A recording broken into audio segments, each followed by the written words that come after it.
వెనక్కి సంఖ్య. అవునా? వెనక్కి సంఖ్య అంటే దానికంటే ముందున్న సంఖ్యని మనం తీసుకోవాలి. అర్థమవుతుందో చెప్పేది? అంటే ఇప్పుడు ఫర్ ఎగ్జాంపుల్ చూడండి, 99ని 76తోని అడిషన్ చేస్తున్నాం అనుకుందాం. అవునా? చేస్తున్నప్పుడు ఏమవుతుంది? 9 కంటే 9ని ఇడ్సబెట్టేయాలి మీరు. అవునా? ఈ 6 కంటే చిన్న సంఖ్య తీసుకోవాలి. ఏంటది? చిన్న అంకె 5. అవునా?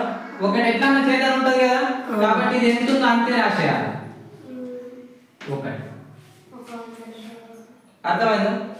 ఇప్పుడు చూడండి, ఇంత పెద్ద అంకె ఉంది 9999 ఉందా? 99999. ఇప్పుడు మీరు చెరొక అంకె చెప్పండి ఏదన్నా ఒకటి. 7 6 8 9 0 1 తీసుకోండి. సరేనా? 1 0 తీసుకుంటే సేమ్ వస్తుంది కదా. సేమ్. 1 తీసుకున్నారా?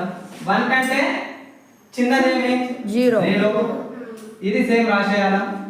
ఇది సేమ్ రాసేయాలి, ఇది సేమ్ రాసేయాలి, ఇది సేమ్ రాసేయాలి. చేతన ఏముంటుందని చెప్పిన ఒకటి. ఈజీ ఉండదా? ఎందుకు సేమ్ రాస్తున్నాం? ఇక్కడ 1 1 1 1 ఉంది కదా. ఉంది కాబట్టి 10 10 10 అయిపోతుంది కదా.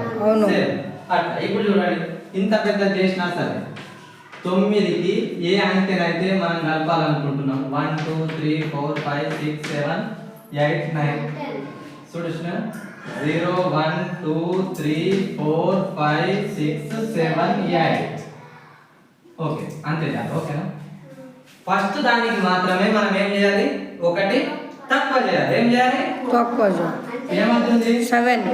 నెక్స్ట్ 7 6 5 4 3 2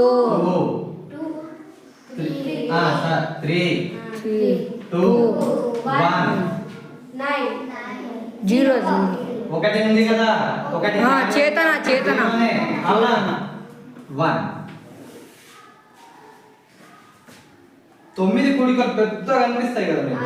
9 తోని కూడిక ఈజీ ఉన్నదా? ఏమన్నా ఉందా? ఏం లేదు. ఇప్పుడు 8.